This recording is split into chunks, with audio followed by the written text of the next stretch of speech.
What's up? This is Tarek. Saris, the company known for manufacturing bike trainers and bike racks, filed what is referred to as a voluntary assignment for the benefit of creditors, or Chapter 128, in their home state of Wisconsin here in the US.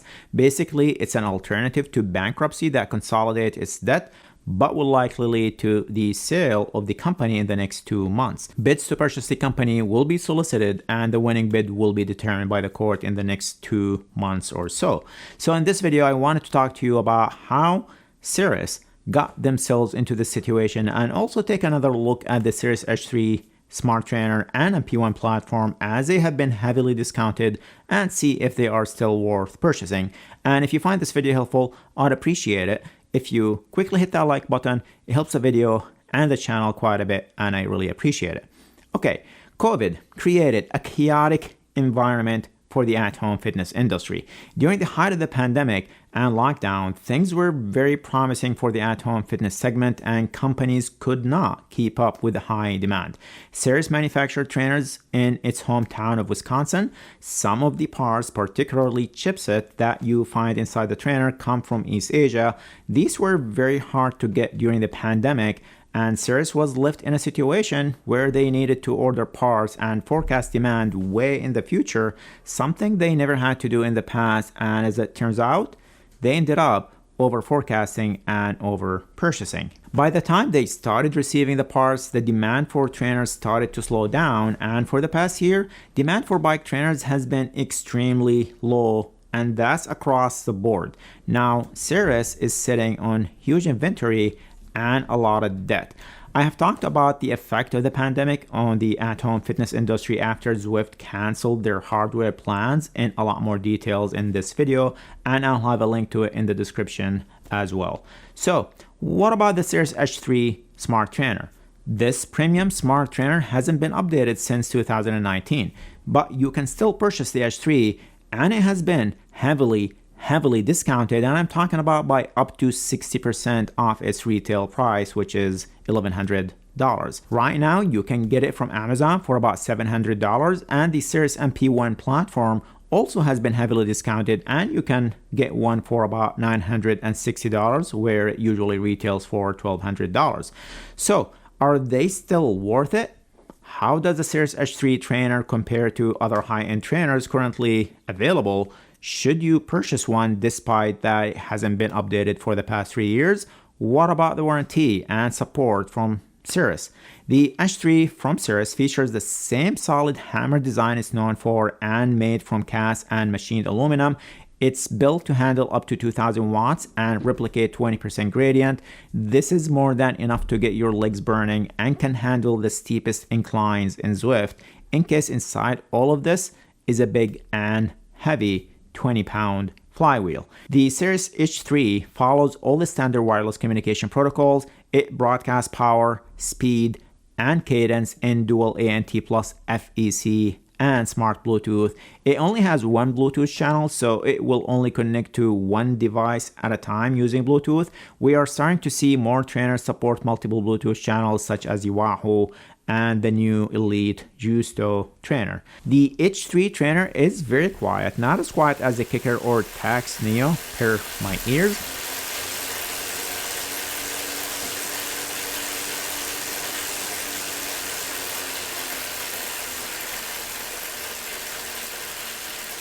But overall, it's not too bad, and your drivetrain will probably be much louder. As for power accuracy, Saris claimed the H3 is accurate within ±2%. The H3 requires manual calibration. For a direct drive, it is recommended to run the calibration every couple of weeks or so. For some reason, their app kept crashing on me, so I just ran the calibration in Trainer Road. This is another area where the H3 is falling behind right now. We are starting to see more trainers come out with auto calibration, like the Tax Neo, Wahoo Kicker, the new Elite Justo, and Psych Plus T2 trainer, which I will be reviewing very soon, so make sure to subscribe to the channel so you do not miss that review. All of these trainers have auto calibration, so you do not have to worry about ever calibrating the trainer. But once you do the calibration, Saris has been very good from an accuracy standpoint. For example, here's the latest ride I did, And as you see, it was off by less than 1% from my Osceola pedal-based power meter. That's impressive. All these intervals were done in 5317 chainring, in case you are wondering. In my original review of the H3 Smart Trainer, one issue I uncovered was power accuracy at fast flywheel speeds. Here's a ride I did where I switched gears from the smallest chainring to the biggest chainring. This interval was done in 5313 gear combination, basically a very big gear. It was measuring power 4% higher than my Osceola power meter. This is much better than the 11% I found in my original review, so Saris did try to fix this issue, and I would say it is way much better now. Not perfect, but way better. I can't personally think of really any reason why you would ride in that gear combination unless maybe you are trying to simulate a track bike. But as long as you keep it somewhere in the middle, regardless if you are using a big or small chainring in the front, power measurement will be just fine. Okay, moving on to the MP1 platform. The idea behind this platform is to allow for movement since trainers typically are rigid and can be uncomfortable to ride for long periods of time. The MP1 platform allows for multidimensional movement, including fore, aft up to 9.5 inches and side-to-side tilting by up to 6 degrees. These movements generally increase comfort and release some of the pressure in certain areas, if you know what I mean.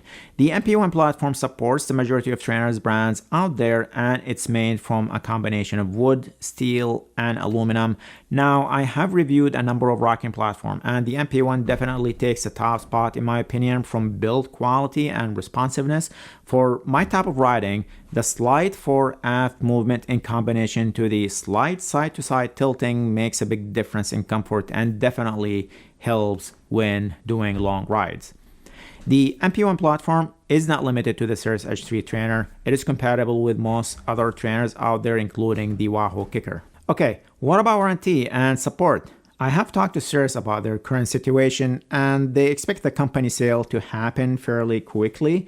And as far as product support and warranty, they told me as of now, it is business as usual when it comes to our commitment to partners, customers, and ambassadors. But generally, when companies go through issues like this, support and warranty can suffer a bit. Whether that happens or not, it remains to be seen, but here's what I can tell you. If you decide to take advantage of the heavily discounted Saris H3 trainer, I think you will have a very solid trainer on your hand for that price. And most likely it will just work for you without issues. The trainer itself is well built and most likely will last you many years without needing any support. And if you purchase from a reputable retailers like REI or Amazon, you can take advantage of their return policy. Usually issues pop up in the first few weeks of use. Also, credit cards usually double your warranty period if you happen to run into problems. I hope we see this sale and issues with Saris get resolved very quickly, which I expect it to, and I hope to see them start innovating soon. But with the current supply chain issues that are impacting every facet of every industry, and whether consumers decide to spend money on new trainers or upgrade their current setup remains to be seen. We are just starting to see the effect of inflation, and consumers don't seem to be as eager or quick to spend money on upgrades or new products. Hope you find this video helpful. Remember to hit the like button, and if you are still watching and have not subscribed yet, then you know what to do. Thank you for watching, and see you guys in the next video.